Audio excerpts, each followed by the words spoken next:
Alors, on va passer aux questions. Je pense qu'il y en a déjà dans le texte, dans le chat.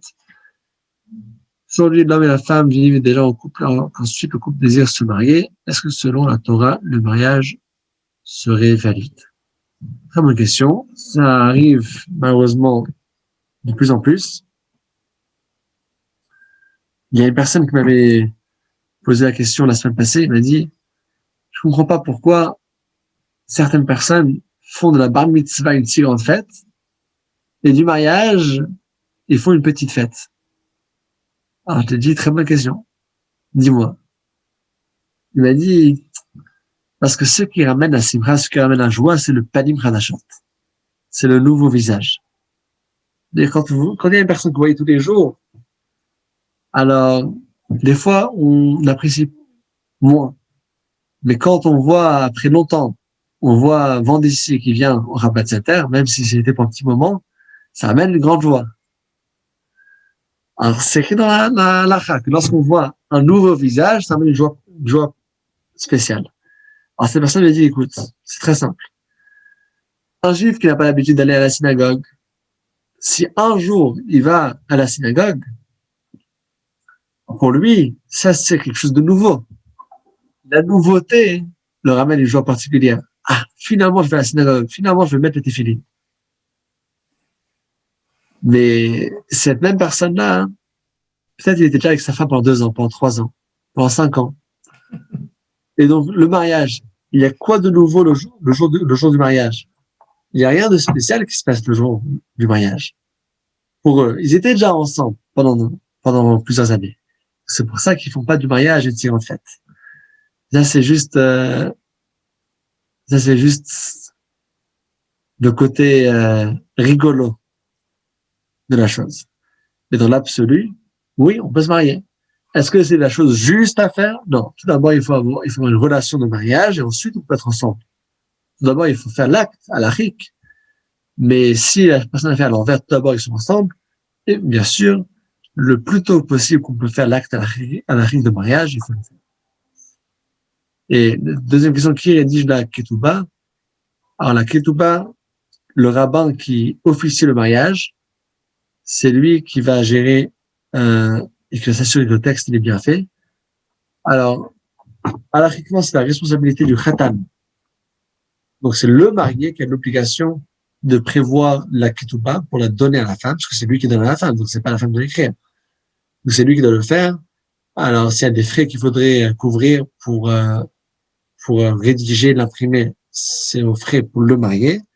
Mais celui qui va superviser et s'assurer que ce sera bien fait, c'est le rabbin, parce que c'est un texte qui n'est pas facile, il faut s'assurer que ce soit bien écrit et qu'il n'y a pas d'erreur dans les noms, etc. Merci, Rav. Oui. Je peux poser une question, Evie?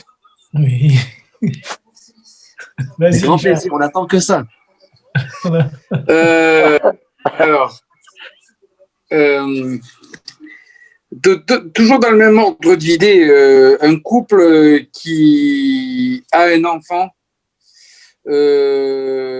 avant d'accoucher comme après avoir accouché, alors qu'ils n'ont pas encore officialisé un mariage, au sens halachique, est-ce qu'il y a des sanctions au sens aussi du Beddin? Et est-ce qu'il y a des sanctions, est-ce qu'il y a plus de sanctions, comme certains rabbins disent, à partir du moment où ils se marient, du moment que la maman est enceinte, voilà, ou est-ce qu'il n'y a pas de sanctions? Alors, est-ce qu'il y a des sanctions? Non, il n'y a pas de sanctions qu'on donne, mais c'est un interdit tous les jours d'être avec une femme qui n'est pas la nôtre. Et donc, c'est pour ça qu'une personne qui n'est pas encore mariée, mais qui sait déjà quelle est la femme qu'il aime, et la femme sait déjà quel mari il veut, il faut qu'il se marie le plus vite possible. Mais il n'y a pas de les sanctions, ils sont très rares. Donc, si c'est une femme ou un homme, s'ils ont l'interdiction de se marier, c'est que même théoriquement, ils n'ont pas le droit de se marier, là, il y a des grandes sanctions. Parce que là, c'est que le mélange, il est pas caché. Et donc, l'enfant, il sera conçu d'un mélange qui n'est pas cachère. L'enfant, il va naître avec un défaut, même si on ne peut pas le voir et nos yeux physiques, c'est un grand défaut dans son âme, et ce sera un mamzer. Mais si c'est une femme et un homme qui ont le droit théoriquement de se marier, mais c'est juste qu'ils ne sont pas mariés concrètement, alors là, les enfants ne sont pas mamzer. Alors, même s'ils se marient, après la naissance de l'enfant. Même s'ils se marient après, l'enfant ne sera pas mamzer. Non. Ok. Est-ce que l'enfant il aura toutes les forces spirituelles? Il faudra après faire du rattrapage pour que l'enfant il ait toutes les forces spirituelles d'un papa et d'une maman, une vie convenable, avec une kedusha, la choupa. Lorsqu'un homme et une femme se marient ensemble, ils ramènent une kedusha dans leur vie. Cette kedusha-là, elle va manquer aux enfants. Ça peut s'appeler avec un nom pagoum. Il manque un peu quelque chose. Mais est-ce que concrètement, il peut y avoir c'est pas qu'il y a un problème. Est-ce que concrètement, l'enfant est cachère. Même s'il n'y a pas de... D'accord. Mais est-ce que concrètement, il peut y avoir, si par exemple ils traînent trop ou ils attendent trop pour se marier, est-ce qu'il peut y avoir des sanctions qui viennent directement d'Hachem sans parler des beddines, etc. Puisque, comme tu le dis, ça sera pas, le fait de trop attendre, ça ne sera pas cachère, ça peut entraîner un problème, l'enfant peut avoir un souci de santé ou quoi que ce soit. Ça veut dire que... Non. J'ai pas dit des soucis de santé. Ça, c'est dans les mains de Hachem. Un souci, alors, t'as dit. T'as dit un souci. J'ai dit qu'il n'aura pas la kedusha complète. Voilà. Parce que la kedusha complète, elle se révèle lorsqu'il y a une union parfaite entre l'homme et la femme. L'homme, c'est le Esh Yud. L'homme, c'est écrit avec 3 lettres. Aleph, Yud, Shin. Mais c'est quoi, pas la kedusha complète? Ça entraîne quoi? Ça amène quoi d'un point de vue matériel? Ça se matérialise comment? La kedusha, on sait que c'est le manque de sainteté, mais après, ça entraîne quoi? Une sensibilité. Sensibilité pour la kedusha. Des fois, tu peux parler avec une personne, tu peux dire que aujourd'hui c'est une date spéciale, ou bien ça peut être une date joyeuse, ça peut être une date triste, et il te regarde et tu vois que ça ne le touche pas. Il y a d'autres personnes qui sont sensibles. Ils entendent qu'il y a un mitzvah, ils entendent une date particulière, ça les touche. Cette sensibilité, c'est une chose très fine. Et c'est juste qui dépend beaucoup de la kedusha qu'il y a autour de l'enfant depuis le moment que l'enfant il est conçu et après lorsque l'enfant grandit. Okay. Est-ce qu'on peut pas être Baal Tshuva? Bien sûr qu'on peut être Baal Tshuva. Le Baal Tshuva, il peut même atteindre plus haut que le tzaddik. Mais c'est un travail à faire. Et une personne qui est née d'une certaine façon, il peut devenir grossier et indifférent. S'il fait des avérotes, le plus d'avérotes on fait, le plus on devient indifférent et on n'a pas de sensibilité. Et de l'autre part, une personne qui n'est pas sensible, il peut se raffiner, il peut travailler, faire des mitzvahs, faire des efforts, faire une bonne tefila et devenir raffiné. Donc, on peut aller ensuite dans la vie dans les deux sens. Mais le point de départ, il est différent et ça dépend des parents. Les parents, le plus de kedusha ils apprennent dans les enfants, le plus les enfants seraient proches et seraient sensibles. Et le moins de kedusha, le moins les enfants seraient sensibles. Mais est-ce qu'il y a des problèmes de santé qui vont tomber du ciel? Hachem, il va voir ça, mais c'est pas écrit c'est pas écrit dans la Torah qu'Hachem va automatiquement donner des problèmes de santé. Il n'y a aucun autre problème. L'enfant, il est cachère, il n'est pas mamzer, parce que théoriquement, ils ont le droit de se marier. Donc, c'est un mélange qui est théoriquement cachère. Il manquait juste l'acte de mariage, juste entre Oui, mais si on prend ta logique, il me vient une idée, une hypothèse comme ça. Admettons, vraiment, ils ont mis très longtemps pour se marier, donc vraiment un manque de kedusha pendant longtemps. Et est-ce qu'on peut considérer que, par exemple, l'individu qui est issu de cette union, il ne deviendra jamais un grand tzadiki, il ne fera jamais partie des tzadikim ou ne deviendra pas un grand rave à cause de ça, sans parler de maladies ou de choses comme ça. Il atteindra jamais, même en phase de tchouva, des niveaux des plus grands tzadikim. Ceux qui sont d'ailleurs si peu nombreux. les fameux disques qu'on trouve qui sont cachés. Je répète presque ce que j'ai dit, mais juste avec d'autres mots de variante. Moi, j'ai dit que ça ne va pas faire cette chose-là. J'ai pas dit Mais que ouais, mais tu dis des mots trop intelligents pour moi, alors il faut que je répète. Non, je rigole, mais c'est juste que. non, Oui, ça va, j'ai regarde, compris. j'ai expliqué qu'il y a une différence dans le point de départ. Le point de départ, regarde. Est-ce que les parents, ils ont besoin d'investir pour l'éducation des enfants? L'enfant, à l'âge de 20 ans, il pourra retourner sa peau et décider qu'il veut rien du tout de Torah Mitzvot. De l'autre part, c'est possible aussi le contraire, que l'enfant n'a rien reçu de la maison, mais qu'à l'âge de 20 ans, il sera dans la rue, il va rencontrer quelqu'un, quelque chose, et il va décider de changer sa vie. C'est bien ce que je voulais te dire. Les deux cas de figure sont possibles.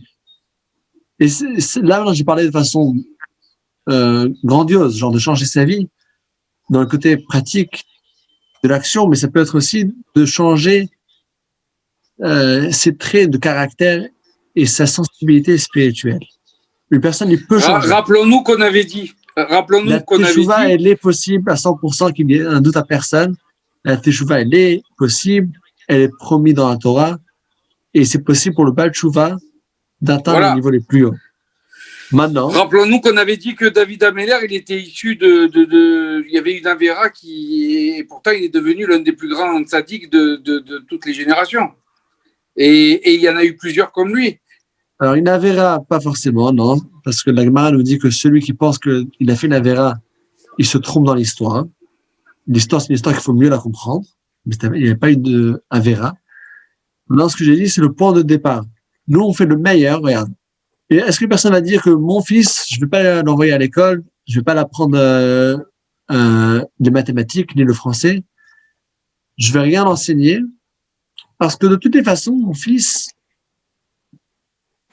un jour, il va grandir, et là, il pourra aller dans un sens ou bien dans l'autre.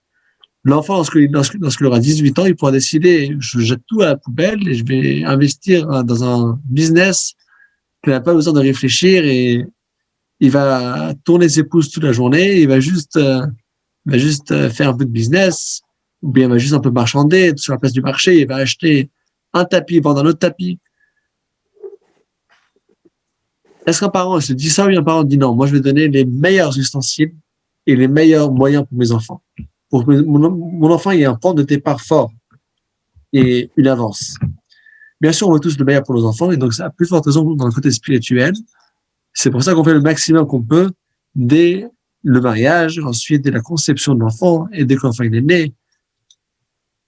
C'est pas pour rien que d'ailleurs le rabbi a demandé que les femmes enceintes s'abstiennent d'observer des animaux impurs, ou des chiens, des chats, on va même pas parler, mais des cochons. Il faut qu'une femme enceinte s'abstienne de les regarder. Également, dans les livres d'histoire pour les enfants, le rabbi a demandé qu'il n'y ait pas d'animaux pas cachers, mais qu'il y ait uniquement des animaux cachers, pour que les enfants soient dans un environnement qui est pur. Et l'enfant, c'est comme un arbre, l'homme est comme un arbre. Parce que là, l'arbre est petit, c'est là que chaque chose compte vraiment. L'arbre est plus grand, alors chaque chose a aussi son effet, mais l'effet sera avec une portée beaucoup plus courte. Donc c'est pour ça que toutes ces petites choses qu'on voit pas la différence tout de suite, il faut faire vraiment très attention de se parier à l'affectement, et ensuite d'éduquer les enfants de façon cachère et les donner tous les ustensiles pour être les meilleurs juifs du monde, Bezrat Hashem. Mais moi j'ai une question sur j'ai pas compris l'épouse qui vend une partie de sa ketouba. Est-ce qu'une épouse, par exemple, qui a besoin d'argent personnel, pour elle personnellement, elle peut demander à son mari de lui donner une part de la ketouba? Et puis à ce moment-là, si au cas de divorce, il lui donnerait le reste. Est-ce que cet argent, il est personnel à elle, elle peut en disposer comme elle veut, au moment où elle veut, ou alors c'est vraiment mis de côté au moment du divorce? Alors cet argent-là, il doit être mis de côté au moment du divorce, le mari, il peut donner un prêt à la femme, par exemple. Et après, ils peuvent s'arranger sur cet argent-là. Au lieu que la femme le rembourse, alors on va dire, voilà, le mari, maintenant, il doit 200 pièces. Ouais. Alors, au lieu que la femme rembourse, on va directement déduire les 200 pièces de l'emprunt que la femme a fait. Alors, c'est possible de prêter, c'est possible de mettre un gage, on a vu aussi le cas de mettre un gage, mais n'oublions pas l'idée. Quelle est l'idée qui est derrière la ketouba? Et avec ça, on aura une clarté, on va tout comprendre. L'idée que le Rambam, il a même mentionné ça dans une halakha dans ce chapitre-là, comme ça, rapidement de passage. Mais on avait bien souligné que le Rambam, il dit que la raison de la ketouba, c'est pour que le mari ne prenne pas le divorce à la légère. Et ben, je suis marié, maintenant voilà, ça me regarde pas, je vais la jeter. Alors, il faut excusez-moi, mais il n'y a pas le get pour ça? Le get, c'est facile d'écrire un get. Ah. Ce qui fait mal, c'est de perdre de l'argent. Mais c'est payant aussi quand même. Hein? C'est payant, mais c'est pas autant que la ketouba. Richard, tu as une expérience là-dessus? Non, grâce à Dieu. La ketouba, c'est un engagement financier et ça coûte plus cher que le get. Alors, la raison de la ketouba, c'est pour que le mari se dit, si je la divorce, j'aurai un prix à payer. Et donc, c'est pas là une chose qu'on peut prendre à la légère, c'est pas parce que je suis un peu nerveux que je vais faire le faux pas.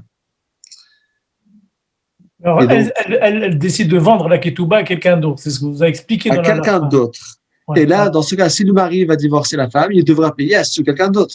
Mais là, la ketouba, elle garde son effet, qu'elle va faire réfléchir le mari. Mais si le mari, il a déjà payé à la femme la ketouba, il n'y a plus aucune force dans cette ketouba.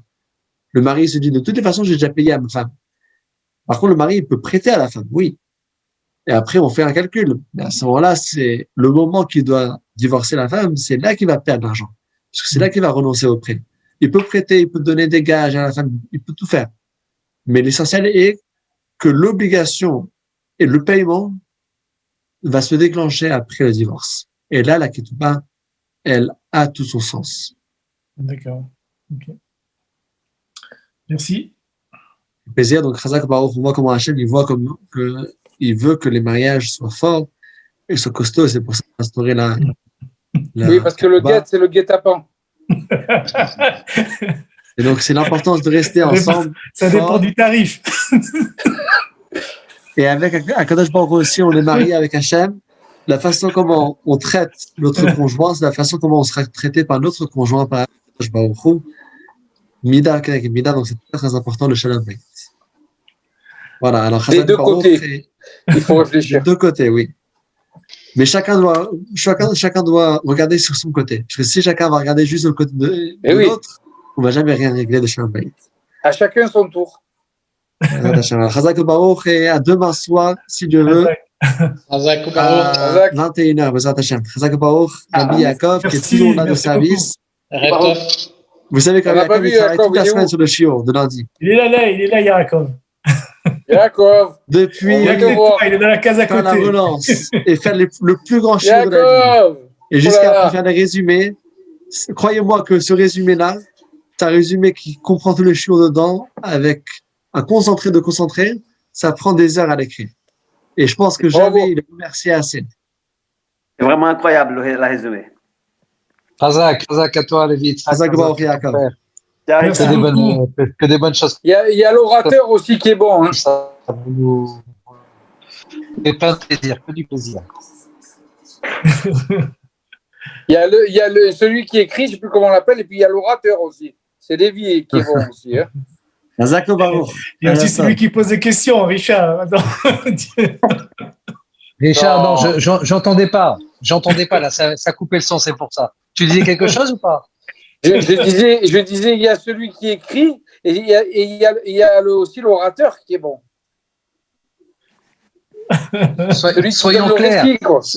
Soyons clairs, c'est l'orateur qui est bon. C'est lui qui a la profondeur, c'est lui qui a la connaissance. Ah non, non. Tu dois pas si. Et Marloquette ce soir.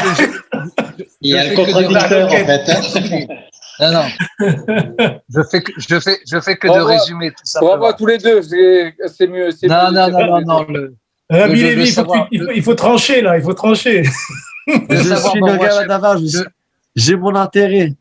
Mon intérêt, c'est de dire que Yaakov, c'est lui l'essentiel. Mais Yaakov, il est un peu rave, il le sait pas, c'est tout. Hein. Richard, tu vas pas rentrer dans le Talmud ce soir. Chazak Baruch. Chazak, les Mitzvah. À bientôt. Ça ne donne que du plaisir, que de la joie. Chazak Baruch.